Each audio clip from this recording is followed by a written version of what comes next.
औज़ुबिल्लाहिमिनश्शैतानिर्रजीम बिस्मिल्लाहिर्रहमानिर्रहीम। जमील तैयब आपसे मुखातिब हूँ।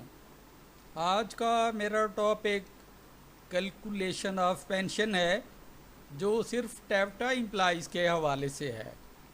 वैसे तो पेंशन की कैलकुलेशन गवर्नमेंट, पीसेक और टैप्टा की एक जैसी है, लेकिन इसमें जो डिफरेंस है ख़ासूसन टैप्टा एम्प्लॉइज़ में, तो इसमें डिफरेंस ये है इनके पर्सनल पे स्केल्स हैं।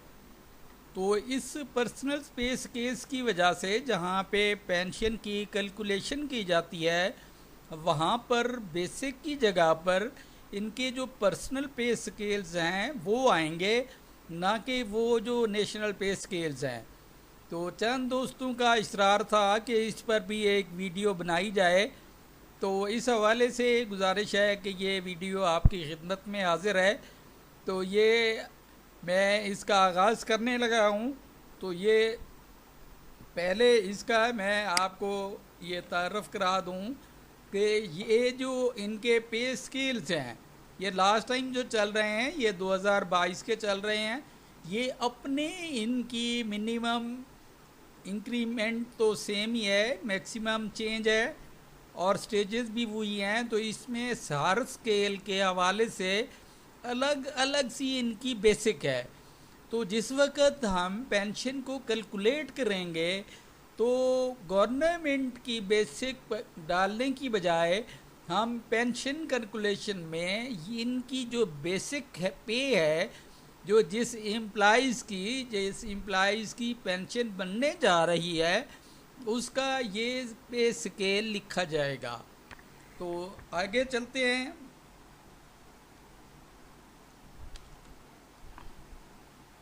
ये अब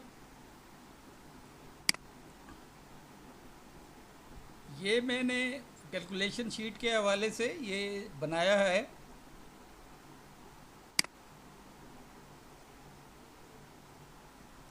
ये पेंशन कैलकुलेशन शीट के हवाले से है। इसमें ये पहले नेम आएगा, जिस शख्स की पेंशन बनने जा रही है उसका नाम आएगा। उसके बाद है type of pension. Type of pension का मकसद ये है कि आप सुपरएन्युएशन में जा रहे हैं या रिटायरिंग पे जा रहे हैं। सुपरएन्युएशन का मकसद ये है कि आपने 60 साल मुकम्मल कर लिए हैं और आप 60 साल की उम्र में ही जाना चाह रहे हैं। तो इसमें जो आएगा टाइप ऑफ पेंशन में, तो इसमें आएगा सुपरएन्युएशन। अगर सुपरएन्युएशन नहीं है, यानी आपकी 25 साल और 55 साल कंप्लीट हो गई हुई है, तो फिर आपकी रिटायरिंग पेंशन में आएगी, ना कि सुपरएन्युएशन में। आगे चलते हैं। आगे है date of birth. Date of birth ये ज़हन में रहे कि बाज़ औक़ात डेट ऑफ बर्थ कैश सर्विस बुक पे कुछ और होती है, सॉरी,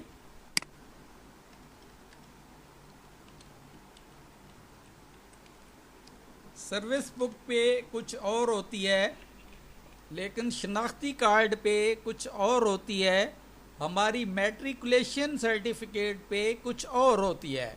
तो इसलिए जो डेट ऑफ बर्थ है वो एज़ पर सर्विस बुक, अगर एज़ पर सर्विस बुक नहीं है तो हमारी मैट्रिकुलेशन सर्टिफिकेट के मुताबिक होगी।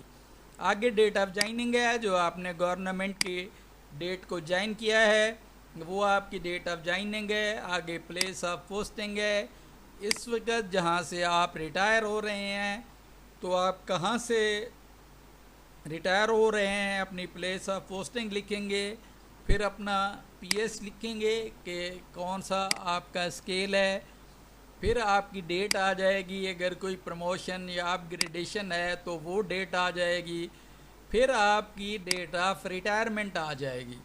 जिस डेट को आपने रिटायर होना है उस डेट को आपने यहाँ पे मेंशन करना है। आगे है टोटल लेंथ ऑफ सर्विस।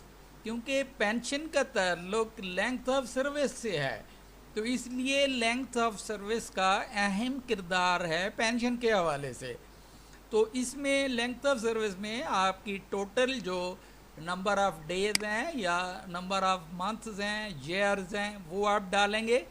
उसके बाद अगर विदाउट पे है तो विदाउट पे कितने दिन है, कितने माह है और कितने साल है, तो ये इसमें आएगा। फिर नेट क्वालिफाइंग सर्विस, यानी ये जो विदाउट पे है इसको निकाल के आपने नेट क्वालिफाइंग सर्विस निकालनी है। यानी सपोज आपकी 25 साल सर्विस है तो 2 साल आपकी विदाउट पे है, तो आप इसमें से ये 2 साल माइनस कर देंगे।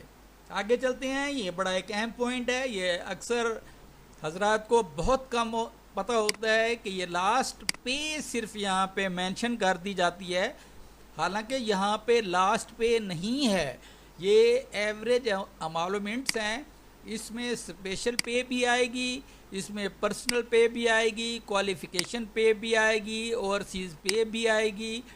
इसमें सीनियर पोस्ट के हवाले से अगर कोई है तो सीनियर पोस्ट के हवाले से भी आएगी। अगर अदर पे है तो अदर पे में आएगी। यहाँ पे ये टोटल होगा, यानी इन तमाम जितनी भी आपकी पे हैं उनका यहाँ पे टोटल आएगा। अगर इसके बाद अगर आपकी सर्विस उस साल, जिस साल में आप रिटायर होने जा रहे हैं, अगर 6 माह से ज़्यादा है तो उस माह में पेंशन के लिए आपको एक इंक्रीमेंट लगेगी। चूँकि गवर्नमेंट के दिसंबर में इंक्रीमेंट लगती है, पीछे की भी दिसंबर में लगती है, लेकिन जो टेफ्टा एम्प्लॉइज़ हैं उनकी जुलाई में लगती है, यानी जुलाई में इंक्रीमेंट लगती है। अगर कोई शख्स अप्रैल या मई में जा रहा है तो यहाँ पे वो एक इंक्रीमेंट का भी एंटाइटल्ड होगा, उसमें ये चीज़ भी शामिल होगी, फिर ये जाके जी टोटल होगा। यानी इसका जो बेसिक का ताल्लुक है ये इन तमाम चीज़ों से है जो अक्सर लोग सिर्फ बेसिक पे लिख देते हैं। अगर उनकी स्पेशल पे है तो वो यहाँ पे नहीं लिखते और ना ही कोई दूसरी पे। ख़ुसूसन जो इंक्रीमेंट होती है उसको तो बिल्कुल ही नहीं लिखा जाता, उनकी पता ही नहीं होता कि इंक्रीमेंट को अगर 6 माह से ज़्यादा हो गए हुए हैं तो इसमें ये भी शामिल होनी है। तो आगे चलते हैं, इसका तरीका क्या है, मैं आपको इसका तरीका बताता हूँ। ये ग्रास पेंशन कैसे निकलेगी। ग्रास पेंशन ये आपकी बेसिक पे, ये हमने ये जो निकाली है ये बेसिक पे, इसको मल्टीप्लाई करेंगे लेंथ ऑफ सर्विस से। इसमें ये बात काबिल गौर है कि अगर आपकी सर्विस 30 साल से ज़्यादा भी है तब भी आपने 30 साल ही काउंट करनी है। यानी मेरा अर्ज़ करने का मकसद ये है कि आपकी सर्विस 35 साल है तो यहाँ पे आप इसको मल्टीप्लाई 35 से नहीं करेंगे बल्कि इसको 30 से ही करेंगे। उसके बाद इसको मल्टीप्लाई करना है 7 से, फिर डिवाइड बाई है, तकसीम करना है इसको 300 से।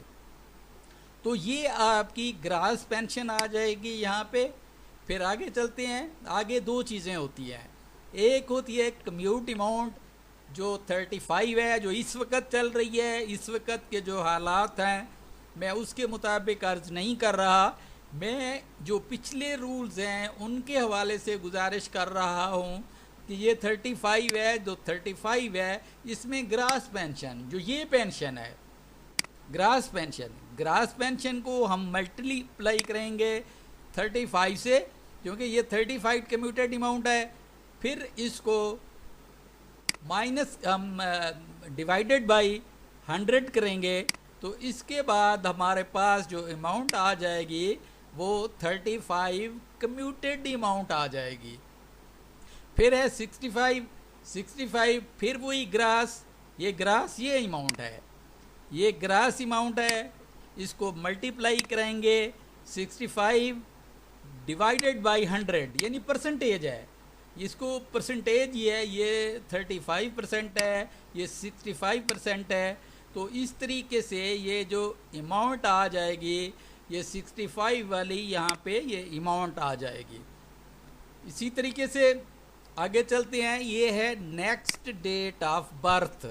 नेक्स्ट डेट ऑफ बर्थ से मुराद ये है कि अगर आपकी डेट ऑफ बर्थ 1/10 है तो आप रिटायर 2/10 को हो रहे हैं, तो आपकी जो डेट ऑफ बर्थ है वो नेक्स्ट डेट ऑफ बर्थ में चली जाएगी। ये अक्सर लोग ये मिस्टेक करते हैं कि आपने जिस दिन को आपकी डेट ऑफ बर्थ है उससे पहले आप रिटायर हों, अदरवाइज एक दिन भी अगर गुजर जाता है तो आपकी नेक्स्ट बर्थडे में जाएंगे। अब नेक्स्ट बर्थडे में क्यों जाएंगे इसकी डिटेल में थोड़ी सी बताना चाहूँगा कि गवर्नमेंट ने एक परचेज रेट बताया हुआ है एज के हवाले से।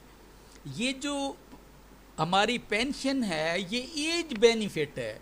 अगर हमारी एज कम होगी तो हमारी पेंशन ज़्यादा होगी, अगर हमारी एज बढ़ती जाएगी तो हमारी ये अमाउंट जो है वो कम होती जाएगी, लेकिन हमारी बेसिक पे बढ़ती जाएगी। ये ज़हन में रखिएगा। मैं दोबारा से रिपीट कर रहा हूँ कि ये परचेज रेट है, हमारा एज रेट है।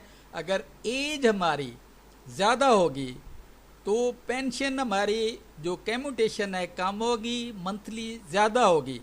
इसीलिए जो डेट ऑफ बर्थ है उससे एक दिन पहले आपको अगर रिटायर होना चाह रहे हैं तो पहले हो जाना चाहिए, अदरवाइज़ आपको ये लॉस हो सकता है। तो आगे आपकी एज आ गई, एज सपोज 60 ईयर है तो 60 ईयर का यहाँ पे आपने रेट लिख देना है। तो नेक्स्ट टाइम मैं इंशाल्लाह ये एज के हवाले से भी आपसे डिस्कस करूँगा। तो वीडियोस लंबी हो जाती है तो इसलिए मैं इसमें नहीं जाना चाह रहा। अच्छा, आगे चाहते हैं। Total payment of commute pension gratuity जिसको कहते हैं, उसमें ये कम्यूटेशन है 35%। इसको डिवाइडेड बाई 12 करना है, फिर divided by age rate. Age rate जो है वो हमने लाजमी देखना है, यानी हर उम्र का, यानी 38 साल है तो उसका एज रेट और है, अगर 37 है तो उसका एज रेट और है, अगर 35 है तो उसका एज रेट और है। यानी जो हमारी एज बढ़ती जाएगी हमारा एज रेट भी बढ़ता जाएगा। तो इसलिए एज रेट का जो ताल्लुक़ है ये इसमें पेंशन में शामिल है। तो ये एज रेट के हिसाब से ही मैं आगे आपको बताता हूँ एज रेट के हवाले से भी। तो इसमें आगे ये हमारी जो ये टोटल है यहाँ पे टोटल आ जाएगी। उसके बाद मंथली पेंशन है या मंथली इंक्रीज़ जिसको कहते हैं, जो government from time to time साल साल के बाद जो एडहाक रिलीफ या एडहाक इंक्रीज़ वो देती है, तो वो इसमें शामिल होते हैं। अब ये 15% है इंक्रीज़ 2011 में, फिर ऐसे 15 में है। ये सारा मैंने इतनी नहीं लिखा क्योंकि ये एक डिस्प्यूटेड मैटर है, तो इसलिए 11 का मैंने लिखा है। इसी तरीके से ये आएगा। फिर हमारा मेडिकल आएगा। तो मेडिकल ये इसमें कोई डिस्प्यूट नहीं है, 2010 का है, 2015 का है। तो ये यहाँ पे 2010 और 15 का यहाँ पे आ जाएगा। और उसके बाद हम इसको टोटल करेंगे। जब ये टोटल करेंगे तो ये हमारी मंथली टोटल आ जाएगी। अब इसमें जो टोटल होनी है वो मैं आपसे गुजारिश करता हूँ।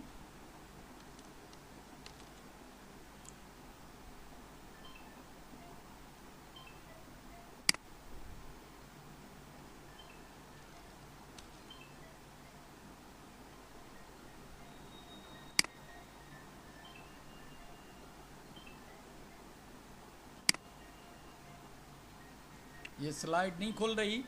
बहरहाल जो टेफ्टा तक का जो पेंशन का अमल था वो कंप्लीट हो गया है।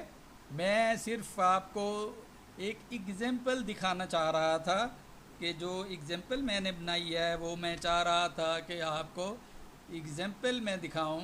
वो एग्ज़ाम्पल शायद यहाँ पे नज़र नहीं आ रही, मिस हो गई है। तो इसके साथ ही मैं आपसे इजाज़त चाहूँगा। Thanks for watching. अपना ख्याल रखिएगा। अल्लाह हाफिज़। अस्सलामु अलैकुम वरहमतुल्लाह वबरकातुहू।